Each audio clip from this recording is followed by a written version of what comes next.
Once upon a time in a faraway land, there was a group of minions who stumbled upon a mysterious bucket that had the power to make your voice echo. Yes, an echoing bucket. How does that even work? They had no idea.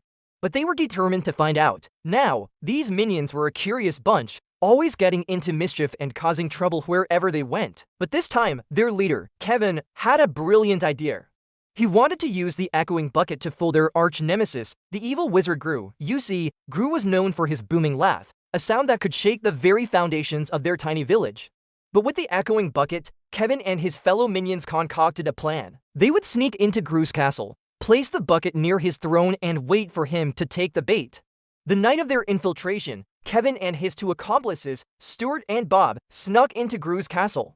They tiptoed past the sleeping guards, avoiding their evil stare until they reached the throne room. There, in the flickering light of the candles, sat the mysterious bucket. But how do you make a voice echo? They had no idea, but they were about to find out. Gru entered the throne room, his heavy footsteps echoing in the vast space.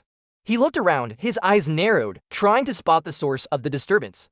The minions, hiding behind the curtains, watched with amusement as Gru approached the bucket. And then it happened. Gru, in his infinite wisdom or stupidity, depending on the situation, decided to test the bucket by giving it a good whack with his magic staff.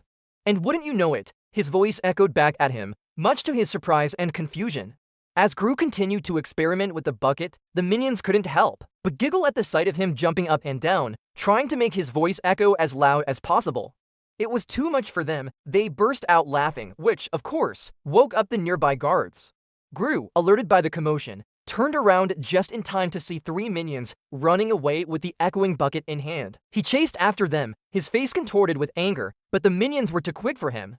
They dodged between the furniture, over the rugs, and finally out the window, leaving Gru in the dust. And so the minions returned to their village, their prized possession in tow, forever thwarting Gru's plans and maybe, just maybe, making him question his life choices. As for the echoing bucket, well, that's a mystery for another day, or maybe not.